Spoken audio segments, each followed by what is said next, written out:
Presidente, voltando rapidamente ao tema das eleições, aqui teve uma pergunta que eu passei, gostaria só de retornar agora, eleições de 2026. Queria perguntar como o senhor avalia esse terceiro mandato do presidente Lula e quais trunfos e dificuldades o senhor enxerga para ele que vai em busca da reeleição em outubro.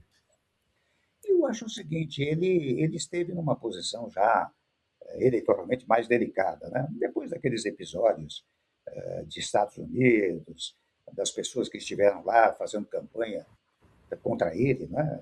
Não é? Ele recuperou a sua popularidade. Eu não posso negar que ele é um líder popular, ele tem prestígio popular, como também de resto. Eu não posso negar que o ex-presidente Bolsonaro tem popularidade. São realidades que todos nós conhecemos. Né? Eu acho que falta um pouco a ele, tomo a liberdade de dizê-lo, sem nenhuma crítica mais, digamos, objetiva, né? Mais palpável, sensível. Falta um pouco a capacidade de diálogo. Você veja, eu vou dar um exemplo. Eu fiz uma reforma do sistema trabalhista no país. E você sabe que mexer em direito de trabalho é mexer em vespeiro.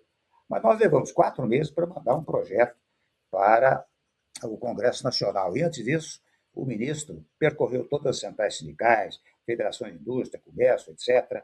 Quando tinha dificuldades, levava o presidente para falar lá no meu gabinete. E só depois nós mandamos. Você veja que nós fizemos uma grande modificação de natureza trabalhista, não houve uma greve de trabalhadores no país. Agora eu dou a você o exemplo do IOF, que recentemente foi mandado para o Congresso Nacional, sem que houvesse um diálogo mais efetivo. Né? Eu, quando mandava alguma coisa para o Congresso, Nicolas, eu primeiro conversava com o Congresso e muitas vezes conversava até com a sociedade. Não é? O que aconteceu quando mandou a história do IOF? Como não houve diálogo, a Câmara botou um decreto legislativo, que é competência sua, suspendendo a eficácia desse decreto governamental. Não é? Foi para o Supremo manteve uma parte desse decreto legislativo e eliminou uma outra parte. Ou seja, conflito entre os poderes. Fruto do quê? Fruto daquilo que eu disse lá atrás, fruto da ausência do diálogo. O diálogo é fundamental. Esta é uma observação, se me permite, crítica, que eu faço ao presidente e para o meu paladar também. Você tem que ter um teto para os gastos públicos. Né? Se você não tem teto para os gastos públicos, você aumenta a dívida pública, você instabiliza o país. Pelo menos, volto a dizer, para o meu estilo, como nós fizemos, eu tive uma equipe econômica da melhor suposição, né? Nós estabelecemos um teto que permitiu que os gastos públicos aumentassem e, com isso, nós pudéssemos reduzir a inflação, reduzir juros. Foi o primeiro gesto, digamos, de natureza constitucional que nós produzimos no nosso governo. Eu acho que estas. E se me permite mais uma coisa, eu recuperaria, toda a franqueza, o Ministério da Segurança Pública. Não foi eliminado pelo governo Lula, foi eliminado pelo governo anterior, mas hoje, mais do que nunca, a segurança é uma das principais preocupações da população. Portanto, um ministério que coordenasse os trabalhos do país, não é? Do secretário de Segurança, para evitar o crime nacional e o crime transnacional, seria extremamente útil. Eu faria isso. Mais uma pergunta pontual em cima dessa última frase que o senhor disse. Os quatro governadores que eu citei antes, né, que são tidos como presidenciáveis, são contra a PEC da Segurança Pública, que, segundo o governo Lula, seria uma alteração constitucional que permitisse à União coordenar justamente os esforços, que houvesse mais integração entre as forças de segurança de cada estado. Eu estava dizendo agora que seria importante haver um ministério separado só para a segurança pública para fazer esse papel. Então, pergunto, o senhor apoia a PEC da Segurança Pública com essas mudanças que o governo diz que ela faz?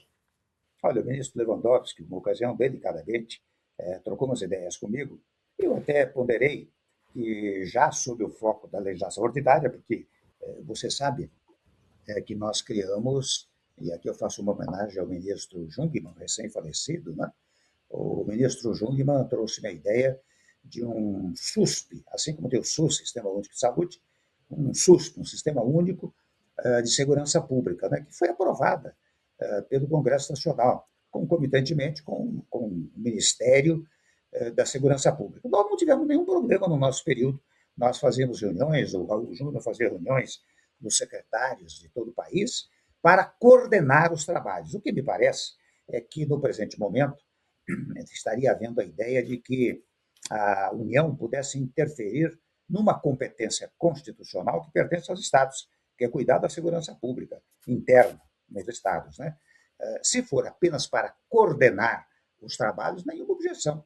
Agora, levá-la ao nível constitucional é dar, eu reconheço, maior importância à segurança pública. Eu não teria nenhuma contestação em relação a isso. Mas confesso que, enquanto esteve no nível da legislação ordinária, ela produziu bons efeitos no meu governo. O senhor acaba também, na resposta anterior, de fazer menção ao teto de gastos que foi aprovado na sua presidência.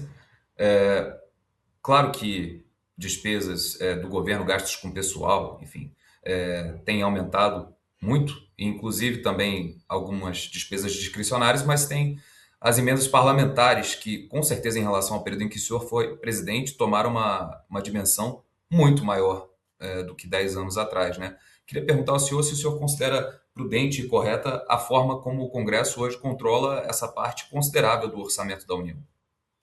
Eu acho o seguinte, viu? Aí eu teria que entrar num tema muito mais amplo, que seria uma grande reforma política no país, porque você tem razão. O Congresso assumiu, por meio de emendas impositivas, emendas de bancada, emendas de comissão, emendas de relator, né? Assumiu boa parte do orçamento.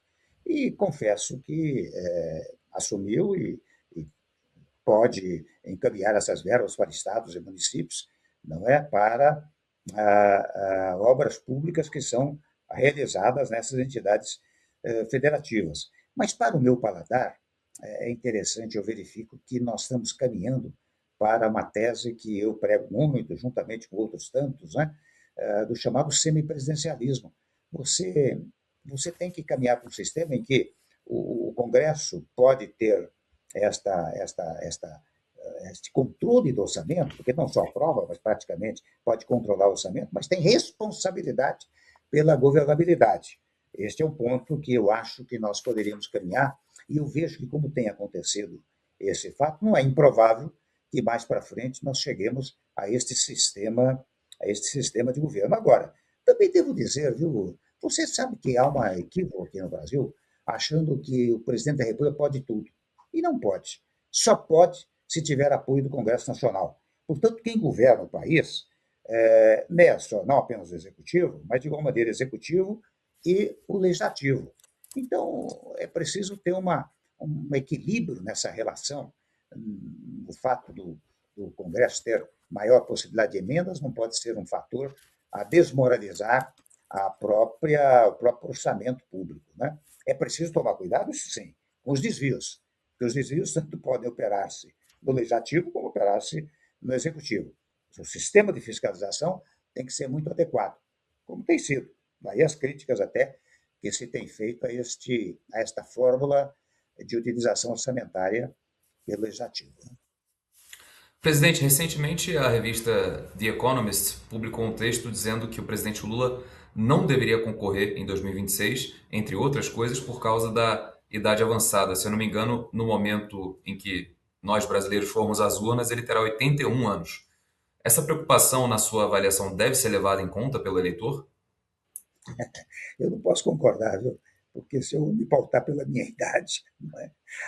Eu diria que esta não é uma razão impeditiva da candidatura. Né? Você sabe que nos dias atuais aumentou muito a faixa etária, a longevidade dos indivíduos. Né? Então, não creio, a não ser que se revele que o presidente tem deficiências, né? Deficiências cognitivas, deficiências de saúde, daí sim, mas esta é uma decisão do presidente. Acho que o simples fato etário não é de molde a impedir uma candidatura. Né?